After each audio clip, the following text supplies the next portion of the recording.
చిన్న ప్రార్థన చేసుకుని కొద్ది నిమిషాలు దేవుని వాక్యాన్ని విందాం.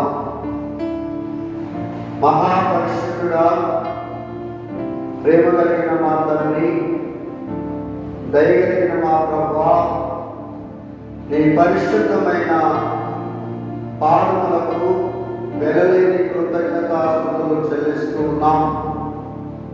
ప్రభువా, ప్రతి విశ్రాంతి దినము పరిశుద్ధమైనది, ఆశీర్వదించబడినది, ఆరాధనకు యోగ్యమైనది కాబట్టి అయ్యా, మీ యందు భయభక్తులు కలిగి ఆయా గ్రామాల్లో, ఆయా ప్రాంతాల్లో, ఆయా రాష్ట్రాల్లో అయా సత్యమును గుర్తెరిగి సర్వసత్యము వరకు నడిపించబడటానికి అయా శేషించబడిన సంఘమును మీరు ఏర్పాటు చేసుకున్నందుకు వందనాలు, స్తోత్రాలు చెల్లిస్తున్నాం. ఎక్కడైతే ఇద్దరు ముగ్గురు కూడి ఈ నామమును స్మరిస్తూ ఉంటారో వారి మధ్యలో ఉంటారని సెలవిచ్చిన మా పరమ తండ్రి నీ స్తోత్రాలు. ఈ కరోనా సమయంలో నాయనా మరి ఆరాధన కూడెను ఈ రీతిగానైనా జరిపించుకుంటున్నాం. అనేక మంది బిడ్డలు వారి వారి గృహాలలో ఉండి నిన్ను ఆరాధిస్తుండగా, నీ నామాన్ని మహిమపరుస్తుండగా, ఏ కుటుంబంలో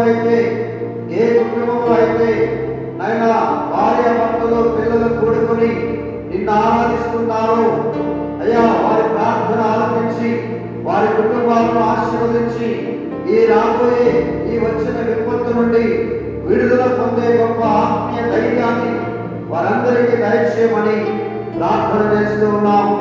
మరి ముఖ్యంగా ఇదిగో తండ్రి, నీ నోట నుండి ఏ మాట అయితే మాట్లాడనన్నారో ఆ మాటను మేము విని నాయనా తూచా తప్పకుండా పాటించి యెహోవా యందు భయభక్తులు కలిగి అయ్యా చెడు మార్గమును విడిచిపెట్టినట్లుగా నాయనా నీ కృప చూపమని ప్రార్థన చేస్తూ ఉన్నాం. మరొకసారి నాయనా ఈ ఆరాధన కూడా నీకు మహిమకరంగా ఇదిగో ఈ నాయనా వింటున్న మైక్ సభ్యుల వింటున్న మా గ్రామ బిడ్డలకి, గృహాలలో నిన్ను ఆరాధిస్తున్న బిడ్డలందరికీ ఆశీర్వాదకరంగా జరిపించి సహాయం చేయమని యేసు క్రీస్తు నామములో అడిగి వేడుకుంటూ ఉన్నాము తండ్రి, ఆమేన్. మరి ప్రభునందు ప్రియమైన దేవుని పిల్లలారా, ఈ ఉదయకాల సమయమందు దేవుని యొక్క మహోన్నతమైన కృపను బట్టి, దేవుని దయా సంకల్పమును బట్టి ఇక్కడ పరిశుద్ధ గ్రంథములో అపోస్తలుడైన పౌలు తిమోతికి రాసిన మొదటి పత్రిక 2వ అధ్యాయము మొదటి వచనాన్ని మనం జ్ఞాపకం చేసుకుందాం.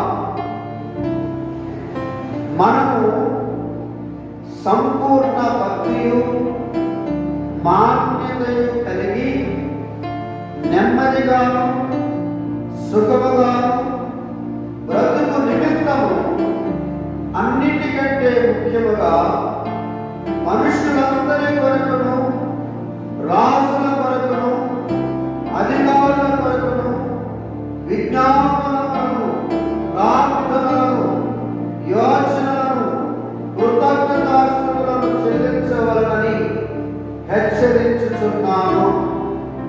ప్రభునందు ప్రియమైనటువంటి దేవుని బిడ్డలారా, ఈ ఉదయకాల సమయమందు అపోస్తలుడైన పౌలు యవనస్తుడైన తిమోతికి రాసిన మొదటి పత్రికలో 2వ అధ్యాయంలో చాలా స్పష్టంగా మనం ఎలా బ్రతకాలో, ఎలా బ్రతుకు నిమిత్తం ఎలా ఉండాలో, అన్నిటికంటే ముఖ్యంగా మనుష్యులందరి కొరకు, రాజులందరి కొరకు, అధికారులందరి కొరకు మనము విజ్ఞాపన ప్రార్థనలు చేయాలి. ఈ యావత్ ప్రపంచంలో బహు భయంకరమైన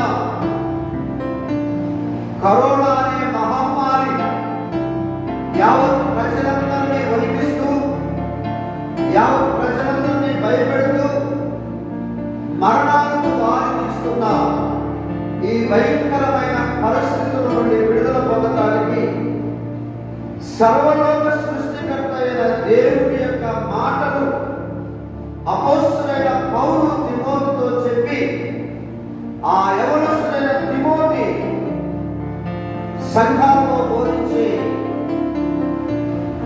శాంతునిగా సిద్ధపరిచిన పౌలు గారు ఇక్కడ తిమోతి ద్వారా మాట్లాడుతున్న మాట ఏంటంటే, మనము సంపూర్ణ భక్తియు మాన్యతను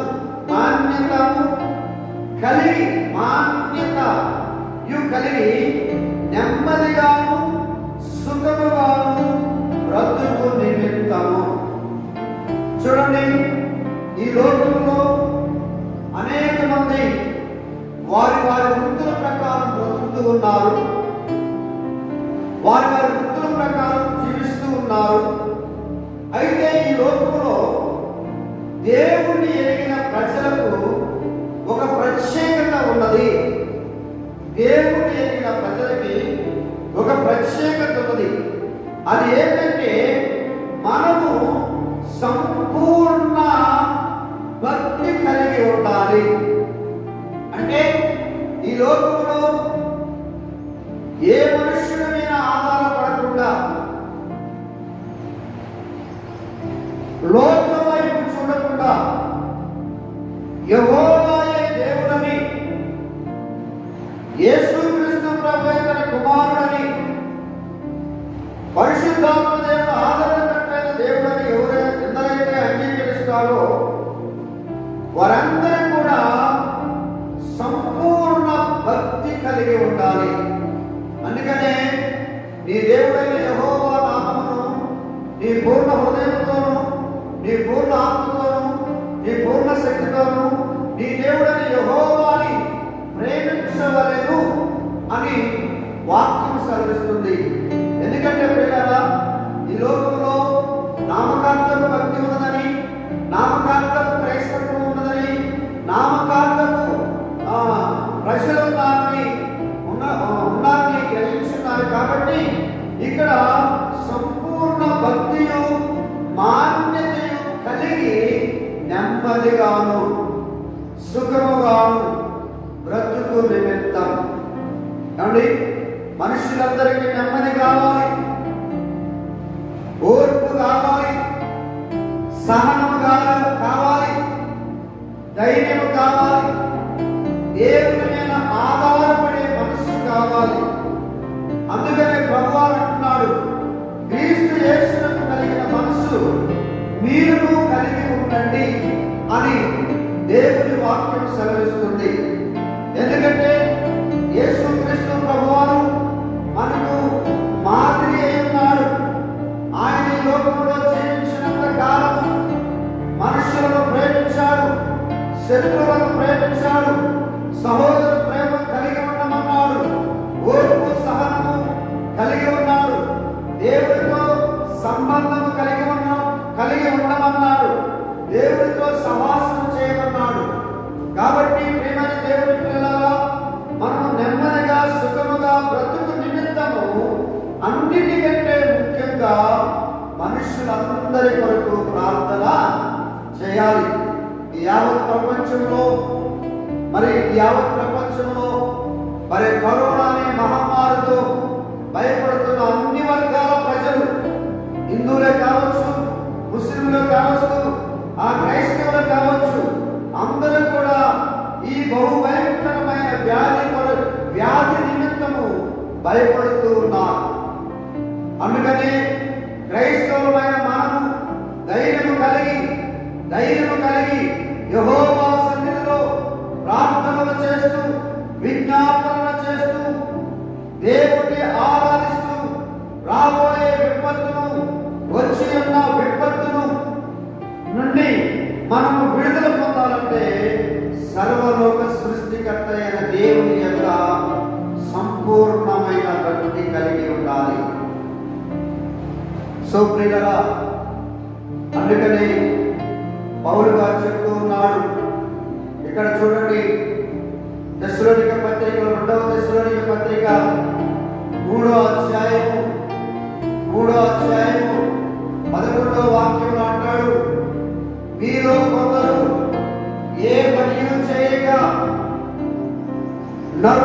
జోలికి పోవచ్చు అక్రమంగా నడుచుకుంటున్నారని వినుచున్నాము. చూసారండి, సర్వలోక సృష్టికర్త దేవుడు అపోస్తలుడైన పౌలు గారితో మాట్లాడుతూ తెస్సలోనిక సంఘంలో ఉన్న ప్రజలందరి కొరకు ప్రజలను ఉద్దేశించి మాట్లాడుతున్న ఆ దేవుని వాక్యం ఏమిటంటే, మీలో కొందరు ఏ పని చేయక పరుల జోలికి పోవచ్చు అక్రమంగా నడుచుకుంటున్నారని వినుచున్నాము. యావత్ ప్రపంచంలో అనేకమైన అక్రమాలతో, పాపముతో, దుష్కార్యములతో, దుష్టత్వముతో నిండి ఉన్న ఈ లోకములో మనుషులందరూ కూడా కలుషితమైపోయారు. దేవుని వాక్యాన్ని పక్కన పెట్టి, దేవుని వాక్యాన్ని నిర్లక్ష్య పెడుతూ, దేవుని మాటను లక్ష్య పెట్టక వరిష్టానుసారంగా బ్రతుకుతూ, వరిష్టానుసారంగా జీవిస్తూ, సంపూర్ణమైన భక్తి లేక వ్యాధి బాధలతో కుతంత్రములతో, తంత్రములతో లయమైపోయిన ఈ యావత్ ప్రపంచం కూడా అల్లడిల్లిపోతున్నదంటే దేవుని యందు భయము భక్తి కలిగి ఉండగా ఈ లోక సంబంధమైన ఆచారాలతో నిండి ఉన్న ఈ ప్రపంచము భయముతో వణికిపోతూ ఉన్నది. అందుకనే దేవుడు అంటున్నాడు, సహోదరులారా మీరైతే మేలు చేయుటలో విసుగవద్దు. స్తోత్రం. సహోదరులారా మీరైతే మేలు చేయుటలో విసుగవద్దు, ప్రార్థన చేయుటలో విసుగవద్దు, కృతజ్ఞతాస్తుతులు చెల్లించడంలో విసుగవద్దు, యాచనలు చేయడంలో విసుగవద్దు. రాజుల కొరకు ప్రార్థన చేయాలి, నాయకుల కొరకు ప్రార్థన చేయాలి, గ్రామస్తుల కొరకు ప్రార్థన చేయాలి, అనారోగ్యంతో ఉన్న వారి కోసం ప్రార్థన చేయాలి, మారుమనసు లేని వారి కోసం ప్రార్థన చేయాలి, అక్రమం చేయని వారి కొరకు ప్రార్థన చేయాలి. కాబట్టి వీరందరి కొరకు మనందరం కూడా సంపూర్ణ భక్తి కలిగి, మాన్యత కలిగి ప్రార్థన చేయాలి. అందుకనే 4వ వచనంలో అంటాడు, 3వ వచనంలో అంటాడు, దయచేసి ఆ తిమోతి పత్రిక మొదటి తిమోతి పత్రిక 2వ అధ్యాయం 3వ వాక్యంలో ఇది మంచిదియు మన రక్షకుడు దేవుని దృష్టికి అనుకూలమై ఉన్నది. దేవుని స్తోత్రం. చూడండి, ఇది మంచిది. ఏది? రాజులందరి కోసం ప్రార్థన చేయడం, మనుషులందరి కోసం ప్రార్థన చేయడం, అధికారులందరి కోసం ప్రార్థన చేయడం, విజ్ఞాపనలు చేయడం, ఇది చాలా మంచిది. కాబట్టి ప్రియమైన దేవుని పిల్లలారా, ఇలా మనం ప్రార్థించడం ఎవరికి ఇష్టం? దేవునికి అనుకూలమై ఉన్నదనియు,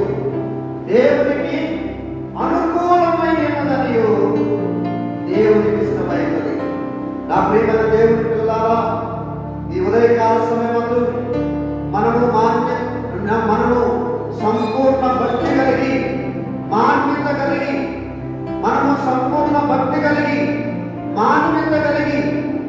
నెమ్మది కలిగి, సుఖముగా బ్రతుకు నిమిత్తము మనుషులందరికంటే ముఖ్యముగా, అన్నిటికంటే ముఖ్యముగా మనం ప్రజలందరి కోసం ప్రార్థన చేయాలి. హాస్పిటల్లో ఉన్నారు, ఇంటర్వ్యూస్ లో ఉన్నారు, రోగాలు వచ్చి, బాధలు వచ్చి, గృహాలలో ఉండి కరోనాతో బాధపడుతూ, జ్వరాలతో బాధపడుతూ, జలుబులతో బాధపడుతూ, ఒళ్ళు నొప్పులతో, మోకాళ్ళ నొప్పులతో, శరీర సంబంధమైన రుగ్మతలతో బాధపడుతున్న వారందరి కోసము మనం ప్రార్థన చేయాలి. ఎందుకంటే దేవుడు మనకు నేర్పిన మాట ఏంటంటే, మీ శత్రువుల కోసం ప్రార్థన చేయండి, అన్నిటికంటే ముఖ్యంగా మనుషులందరి వరకు ప్రార్థన చేయండి అని మన ప్రభు అయిన యేసుక్రీస్తు వారు మన మనకు నేర్పి ఉన్నాడు. కాబట్టి ప్రియమైన దేవుని పిల్లలారా, మన ప్రార్థన మన గ్రామానికే కాదు, మన గృహాలకే కాదు, మన సంఘానికే కాదు, యావత్ దేశమంతటికి, యావత్ ప్రపంచమంతటికి ఆశీర్వాదకరంగా ఉండాలంటే మనము సంపూర్ణ భక్తి కలిగి ఉండాలి, మాన్యత కలిగి ఉండాలి అని దేవుని వాక్యం సెలవిస్తుంది. అందుకనే 4వ వచనంలో అంటాడు, ఆయన మనుషులందరూ రక్షణ నిమిత్తము సత్యముల గురించిన అనుభవ జ్ఞానము గలవారై ఉండవలనని నిశ్చయించుచున్నాడు. దేవుని స్తోత్రం. నా ప్రియమైన దేవుని బిడ్డలారా, ఈ ఉదయకాల సమయమందు ఆయన మనుషులందరూ రక్షణ పొంది, అందుకనే ప్రభువు ఆలస్యం చేస్తున్నాడు. ఇంకా అనేక మంది రక్షణ పొందాలి, ఇంకా అనేక మంది దేవుని యొద్దకు రావాలి, అనేక మంది ప్రతి మోకాలు ఆయన యొక్క సాగిలపడి నమస్కారము చేయాలి. అందుకనే ప్రభు అంటున్నాడు, ఆయన మనుషులందరూ రక్షణ పొంది సత్యమును గురించిన అనుభవ జ్ఞానము గలవారై ఉండవలెనని నిశ్చయించుచున్నాడు. చూసారని, దేవుడు మన మీద ఎంతో ప్రణాళిక కలిగి ఉన్నాడు. మనమందరూ రక్షణ పొందాలి, మనందరూ రక్షణ పొందాలి, మనందరూ సంపూర్ణ భక్తి కలిగి ఉండాలి, మనందరూ మాన్యత కలిగి ఉండాలి, మనందరూ నెమ్మది కలిగి ఉండాలి, మనందరము సుఖముగా బ్రతుకు నిమిత్తము అన్నిటికంటే ముఖ్యంగా ప్రజలందరి కొరకు ప్రార్థనలు చేయాలని వాక్యము సెలవిస్తుంది. కాబట్టి నీ పొరుగు వారి కోసం, నీ పొరుగు వారి కోసం, నీ ఇరుగు పొరుగు వారి కోసం, నీ బంధువుల కోసం, నీ అన్నదమ్ముల కోసం, నీ అక్క చెల్లెల కోసం, నీ తల్లిదండ్రుల కోసం, ప్రతి ఒక్కరి కోసం మనం సంపూర్ణమైన భక్తి కలిగి అందరి కోసం ప్రార్థన చేయాలి. అయ్యో, నా కుటుంబం లక్ష్యం పొందాలి, నా కుటుంబము దేవుని యందు భయభక్తులు కలిగి ఉండాలి, నా కుటుంబము ఈ ఉగ్రత నుండి కాపాడాలి. అందుకని ఆ కాపాడే దేవుడు సర్వలోక సృష్టికర్త అయిన దేవుడని గ్రహించి అందరూ యేసు ప్రభువారి దగ్గరికి రావాలి. అందరూ కూడా యేసు ప్రభువారి యొక్క మాటలు వినాలి. ఆ మాటలు విని అందరూ కూడా రక్షణ పొంది సత్యమును గురించిన అనుభవ జ్ఞానం గలవారై, సత్యమును గురించిన అనుభవ జ్ఞానం కావాలి. చాలా మంది లోకంలో దేవుని గురించిన అనుభవం లేక, వరిష్టానుసారంగా ప్రవర్తిస్తూ, వరిష్టానుసారంగా జీవిస్తూ, వరిష్టానుసారంగా నడుస్తూ దేవుడిచ్చే ఆత్మీయ మేలులకు యోగ్యతను సంపాదించుకోలేక పలు బాధలు పడుతూ, పలు నిందలు పడుతూ, పలు వ్యసనములతో ఈ లోకంలో జీవిస్తూ ఎంతో నష్టపోతున్న ప్రజలందరూ ఉన్నారు. అందుకని అపోస్తలుడైన పౌలు తిమోతి మొదటి పత్రిక 2వ అధ్యాయంలో చాలా చక్కగా దేవుని వాక్యాన్ని వివరిస్తున్నాడు. అందుకనే 2వ అధ్యాయము 5వ వచనం అన్నాడు, దేవుడు ఒక్కడే, దేవునికి నరులకును మధ్యవర్తియు ఒక్కడే. దేవుని స్తోత్రం. చూసారండి, దేవుడు ఒక్కడే, సర్వలోక సృష్టికర్త అయిన దేవుడు ఆయనే. ఈ యావత్ ప్రపంచంలో నేనే దేవుడని నిరూపించుకున్న ఏకైక సృష్టికర్త యెహోవా దేవుడు. ఆయనే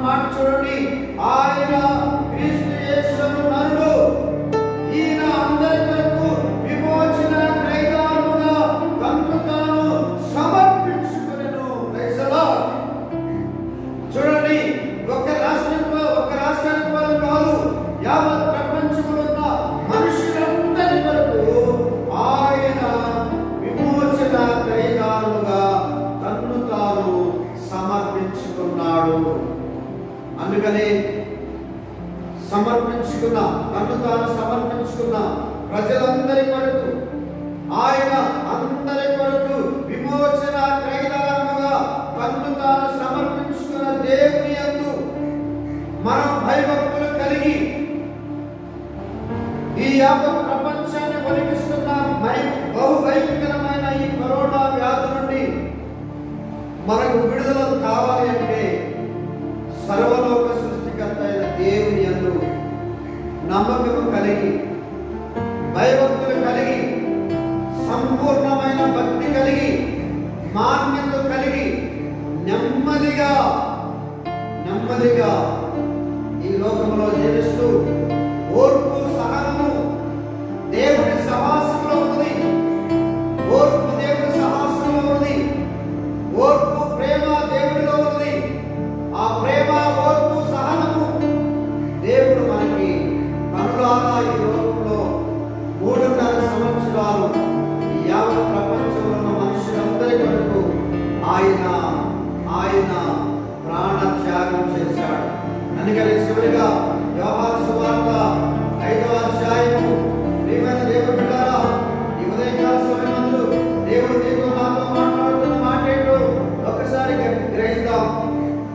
యోహాను సువార్త 5వ అధ్యాయము 24వ వాక్యం, నా మాట విని నన్ను పంపిన వారి విశ్వాసం ఉంచువాడు నిత్య జీవము గలవాడు, వాడు తీర్పులోనికి రాక మరణంలో నుండి జీవులోనికి దాటి ఉన్నాడని మీతో నిశ్చయముగా చెప్పుచున్నాను. దేవుని స్తోత్రం. మరణంలో నుండి జీవులోనికి దాటి ఉన్నాడని మీతో నిశ్చయముగా చెప్పుచున్నానని దేవుని వాక్యం సెలవిస్తుంది. ఎస్ పిల్లరా, ఎవరైతే దేవుని భయభక్తులు కలిగి ఉంటారో, ఎవరైతే దేవుని వాక్యానికి లోబడతారో, ఎవరైతే దేవుని ఆత్మను జీవిస్తారో, వారు ఎవరైతే ఆయన మాట విని విశ్వసించిన వారందరూ నిత్య జీవం గలవారని గ్రహిస్తారు. వారు అంటున్నాడు, వారు తీర్పులోనికి రాక, అనగా ఇలాంటి భయంకరమైన కరోనా పరిస్థితుల్లో ఉండి దాటిస్తారని దేవుడు మాటించాడు. మాటించిన దేవుడు నమ్మదగిన దేవుడు. ఆ నమ్మదగిన దేవుడి సన్నిధిలో మనం బ్రతకాలి. ఆ నమ్మదగిన దేవుడి యొక్క మాటలు మనం విని, ఆ మాటల యొక్క నమ్మకం కలిగి, దేవుని వాక్యాన్ని మంచి మనసుతో విని దాన్ని అవలంబించి ఓపికతో ఫలించువాడే యేసు క్రీస్తును నమ్మినవాడు. దేవుని స్తోత్రం. అట్టి కృపా జీవితాన్ని, అట్టి దేవుని భయభక్తులు కలిగిన జీవితాన్ని, అట్టి మనసును దేవుడు మనందరికీ దయచేయాలని మరి ప్రభు ఈ కొద్ది మాటలను దీవించి ఆశీర్వదించునుగాక. ఆమేన్. చిన్న ప్రార్థన చేసుకుందాం. మహాపరిశుద్ధుడా, ప్రేమ కలిగిన మా తండ్రి, దయగలిగిన మా ప్రభువా, ఈ పరిశుద్ధమైన పాదములకు వందనాలు, స్తోత్రాలయ్యా. అయ్యా, మా గ్రామాన్ని, మా సంఘాన్ని, మా రాష్ట్రాన్ని, మా దేశాన్ని, అయ్యా ఈ దేశాన్ని వణికిస్తున్న బహు భయంకరమైన ఆ కరోనా కోవిడ్ నుంచి అయ్యా మనుషులకైనా ఆక్సిజన్ లేక, సరైన సప్లై లేక అనేక మంది మరణిస్తున్నారు తండ్రి. అయ్యా మీరే సహాయం చేయండి. మీరేమైనా ఆ వ్యాధి నుండి ప్రజలందరికీ విముక్తి కలుగజేసి, విడుదల దయచేసి, అయ్యా నీకు సాగిలపడి నీ యొద్దకు వచ్చినట్లుగా వారికైనా నీ రక్షణ భాగ్యాన్ని దయచేయమని ప్రార్థన చేస్తున్నాం. దేవానికి స్తోత్రాలు. ఈ లోకంలో ఏ ఒక్క ఆత్మ కూడా నశించుకోవడం నీకు ఇష్టం లేదు నాయన, నీకు ఇష్టం లేదు ప్రభువా. ఇదిగో తండ్రి, అయ్యా ఇదిగోనైనా ఈ ఉదయకాల సమయమందునైనా మీ దాసుల ప్రార్థన